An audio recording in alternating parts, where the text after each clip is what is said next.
Alright, so this is sort of a random thought that I had that was suggested to me by one of the artists who's worked with me on the channel, the Elusive Swede, who's done a lot of the character designs that you see in front of you right now. And one thing that he had suggested to me was the idea of trying to incorporate more positive things. That oftentimes, a lot of what I do is just discuss negative stuff, and there's not a lot of jokes, there's not a lot of humor, there's not a lot of positivity. And really, when it comes to me, when you meet me in my day-to-day, I'm a much more positive person than the videos that I put out would really suggest. So, in an effort to put something forward that's a little bit more positive, I want to talk about something that was brought up during the podcast to kind of flesh my ideas out a little bit more. I'm very critical of Ta-Nehisi Coates' work on Black Panther. I'm not a very big fan of the fact that he was moving away from T'Challa being such a stern character, from being a kingly character, that he really kind of felt... I'm not going to be as crass this time around. I'll just say he didn't feel like the Christopher Priest Panther. He didn't feel like the way Jonathan Hickman wrote him, or anything along those lines. He didn't really follow those pathways as much. I kind of felt like the Panther he was putting forward was a little bit too altruistic, a little bit too much of a pushover, really. I'm more of a fan of Panther that you see in the film at the beginning, who is a good man, who cares about people, obviously, but he has to weigh the duties of the king alongside everything else. And what is the duty of a king? What is the duty of a ruler? To protect one's nation. And on top of that, his role as king and his role as protector of the nation is not just in regards to governance. There is a physical responsibility for him as well because of the role of the Black Panther. So with that in mind, what I would do with the character is I would take him back to a much more regal feeling.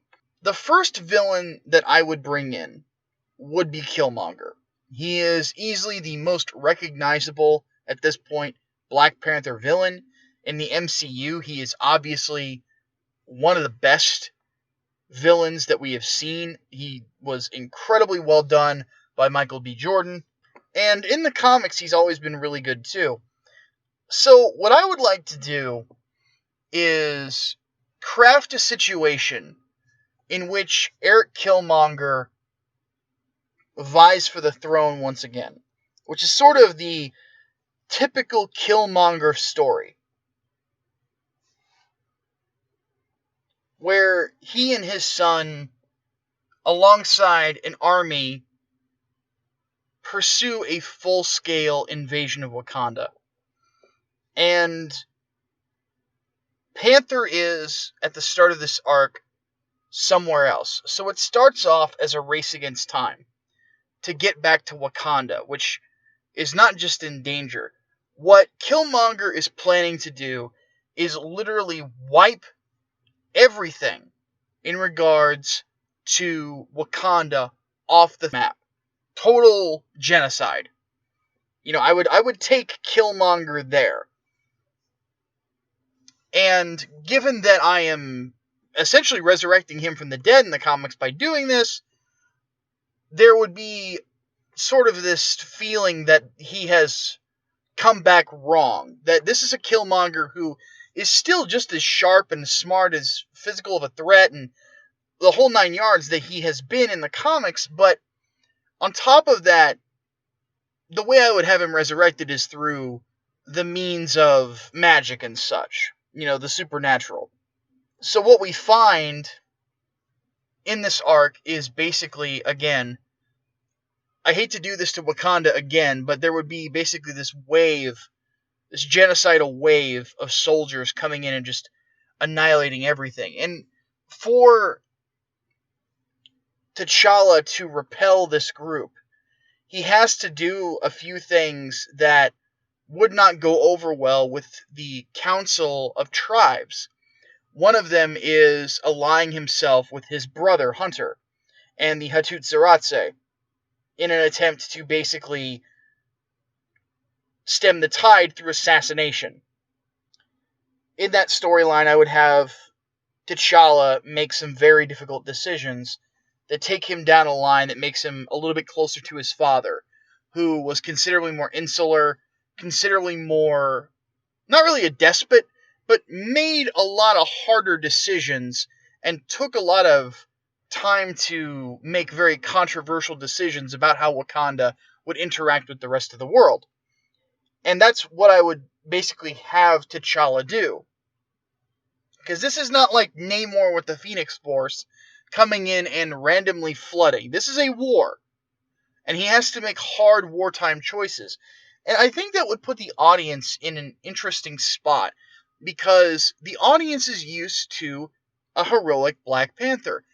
There's never really been, to my recollection, a long time, like 6 to 12 month arc of Black Panther that is literally a war. There's the Doom War thing, which was an okay story, but this would be more along the lines of an actual ground war. This would probably end with Killmonger in sort of a Negan situation, where Panther has to decide whether or not to imprison this man, sort of like in, if you've ever read The Walking Dead, imprison this man who has killed so many people. In fact, I would probably have him kill Shuri, to be honest with you. I would probably have him kill Shuri. Or put her in a coma or do something incredibly heinous. Like I said, I want him to come back with a level of sadism that has not been seen before. But T'Challa has to weigh at the end of the arc, do I kill this man like I killed his son? Do I kill this man knowing that if I kill him now, he will never try to kill me again? And that would be an interesting choice for him to make. And I'm not going to reveal what I would do. But from here, what I would do, not associated with that, is I would have whatever his decision is be controversial with the tribal council. It basically has them divided. And they will not allow whatever T'Challa's decision is to stand. So he makes a decision that would be obviously incredibly controversial within his nation. He dissolves the tribal council. He gets rid of them. Or suspends them, or something along those lines. Because he knows, at this point, he has to make the hard decisions, and he cannot have anyone holding him back. And I would end the arc with his mother, Ramonda, chastising him, and he has her removed, physically removed, from the Wakandan palace by the Hitutsaratse. I would want to put him in a position like that. Second thing I would like to do is a story arc where T'Challa has to make a tough international choice. Yeah, I kind of feel like I would be taking him down the BioWare route with Mass Effect. You know, where in the original Mass Effect, you had decisions you had to make, like with the Rachni, and with the, gosh, what was the big plant thing? Not the Florian. Kenny. For some reason, I'm thinking Kenny Florian, the former UFC fighter. The Thorian. I'm like, I know it rhymes with that, but the Thorian as well. Like, you have to make certain decisions in regards to life, and I feel like this would be a really interesting one for him to have to shelter a superhero who is looking for some sort of amnesty or some sort of political asylum, and basically put that character, that hero, in sort of an Edward Snowden, what's his name, the head of WikiLeaks, Julian Assange sort of scenario, where they have been brought to a Wakandan embassy in another nation, and they have information that would sink a world leader. But they know that if they turn that information over, that information would end up with somebody that they love getting killed. So what I would do is that I would have that information call back to my favorite ever Avengers story Red Zone, which was written by Geoff Johns. If you've never read Red Zone, it's incredible. A lot of people don't know that Geoff Johns actually wrote Avengers. Red Zone is an incredible story that features basically the return of the Red Skull. And I'm not going to say how, but it's a big return, and how it happens and the way he is defeated is just beautiful. And I love the way that Johns wrote Panther in that story. And basically, it would be a return to form. Is that this character, whether it be, I would lean toward it being Spider-Man. He walks in on Silver Sable assassinating someone. He stops Sable, knocks her out, webs her up. He starts looking through the information that the other guy had. Lo and behold, he sees that somebody who was working for the government at the time and is now part of the current administration was working for the Red Skull at the time of the Red Zone crisis. Now, the great thing about this is I think that this would be something that some people would probably find that storyline a little bit controversial, given that, I'm assuming that this story was written while Trump was still in office. They would probably think I'm alluding to a Trump staffer. Not really the case. I think that these kind of stories can resonate with both sides of the political aisle, because I don't think the more moderate people in either side really want a despot or want this sort of person in office and would want justice to be brought to the particular situation. So, knowing what this is, they're hunting down Spider-Man, basically. Sable is contracted to kill him. So, Spider-Man escapes to the Wakandan embassy. Panther happens to be there. Spidey asks for his help because he knows what the information means.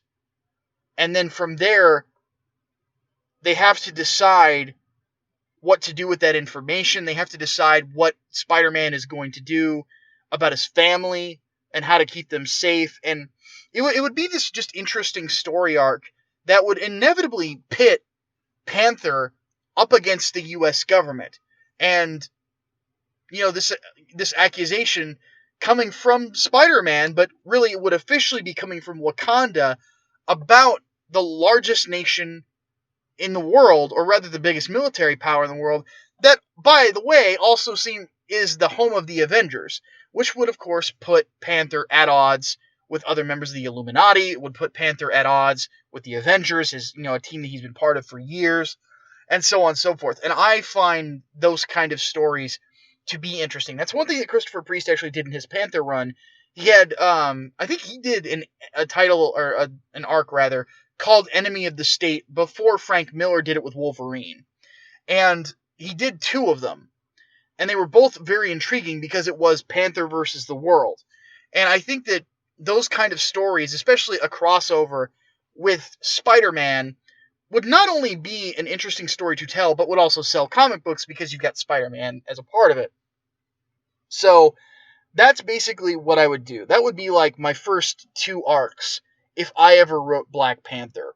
I think that those are kind of stories that I want to try to tell, is stories about conflict, about moral conflict. Because, Marvel Comics, their whole thing, before I started boycotting them and before I started, all this stuff, these videos about them, is they always promised the world outside your window. And I would think that the king of a nation that is so technologically advanced and has all that vibranium would not have a lot of easy decisions to make, especially if you have something worth so much on your soil.